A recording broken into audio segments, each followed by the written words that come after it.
It will be my great pleasure to see you all and welcome you in Istanbul for our 34th ACI Europe Annual Congress and General Assembly from the 2nd to the 4th of July.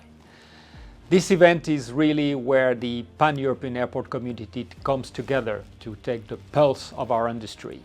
And indeed, I think we're living through really transformative times, from geopolitics, structural market changes for the aviation sector, but also politics and regulations, not to mention, of course, the climate crisis.